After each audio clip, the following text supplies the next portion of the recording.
محترم حضرات، جو حضرات مسجد میں بیٹھ کر بلا ضرورت دنیا کی باتیں کرتے ہیں، ادھر ادھر کی باتوں میں مشغول رہتے ہیں، اللہ کا ذکر نہیں کرتے، مسجد کی بے حرمتی کرتے ہیں، مسجد کی بے ادبی کرتے ہیں، تو ان کے بارے میں اللہ کے نبی علیہ السلام نے سخت وعید بیان فرمائی ہے۔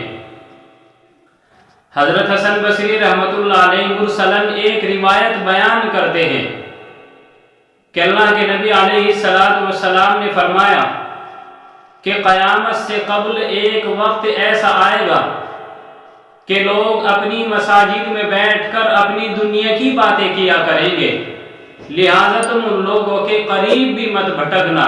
کیوں؟ اس لیے کہ اللہ رب العزت کو ایسے لوگوں کی کوئی ضرورت نہیں ہے۔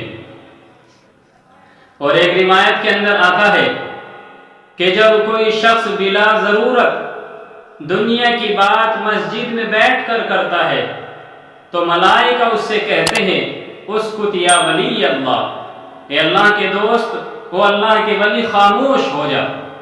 اگر وہ نہیں مانتا، اسی طریقے سے دنیا کی باتوں میں مشغول رہتا ہے، تو پھر ملائکہ اس سے کہتے ہیں اسکت یا بغیض اللہ، کہ وہ اللہ کے دشمن، خاموش ہو جا۔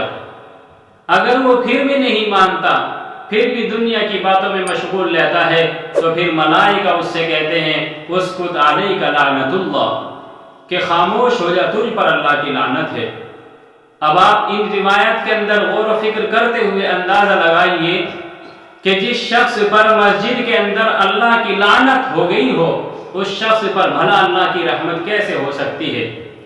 اس لیے مسجد کے اندر اللہ کا ذکر کیا جائے، مسجد میں بیٹھ کر بلا ضرورت دنیاوی باتیں نہ کی جائے۔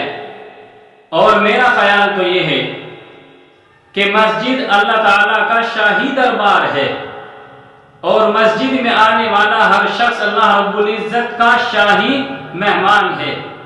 اس لیے مہمان کو میزبان کے گھر کوئی بھی ایسا کام نہیں کرنا چاہیے جو میزبان کو ناپسند ہو، جس کام کی وجہ سے میزبان کو تکلیف پہنچے، پریشانی پہنچے، تو مہمان کو چاہیے کہ وہ میزبان کے گھر پہنچ کر کوئی بھی ایسا فعل نہ کرے جس کی وجہ سے میزبان کو تکلیف پہنچے۔ اور حضرت سعید بن مسیب رحمۃ اللہ علیہ فرماتے ہیں کہ جو شخص مسجد میں بیٹھا وہ گویا رب کی مجلس میں بیٹھا، اس لیے ایسے شخص کو مسجد میں بیٹھ کر سوائے کلمہ خیر کے اور کوئی کلمہ اپنی زبان سے نہیں نکالنا چاہیے، کیونکہ وہ اللہ رب العزت کی مجلس میں بیٹھا ہوا ہے۔ لہذا مسلمانوں کو چاہیے کہ وہ مسجد میں بیٹھ کر صرف اللہ کی طرف متوجہ رہے، قرآن کریم کی تلاوت کرے، نوافل پڑھے، اللہ کا ذکر کرے۔ اگر قرآن کریم کی تلاوت نہیں کر سکتا تو پھر دین کی کسی کتاب کا مطالعہ کر لیا جائے۔ اگر دین کی کسی کتاب کا مطالعہ نہیں کر سکتا تو کم سے کم آدمی کلمہ لا الہ الا اللہ تو پڑھ سکتا ہے، اس کو پڑھ لیا جائے۔ کلمہ لا الہ الا اللہ پڑھنے کے بڑے فضائل ہیں۔ اللہ کے نبی علیہ السلام نے فرمایا، حضرت ابو ہریرہ رضی اللہ تعالیٰ عنہ کی روایت ہے، اللہ کے نبی نے فرمایا کہ تم اپنے ایمان کو تازہ کرتے رہا کرو۔ صحابہ کرام نے معلوم کیا کہ اللہ کے نبی علیہ السلام ہم اپنے ایمان کو کیسے تازہ کریں؟ تو اللہ کے نبی نے فرمایا کہ کلمہ لا الہ الا اللہ کو کثرت سے کرتے رہا کرو۔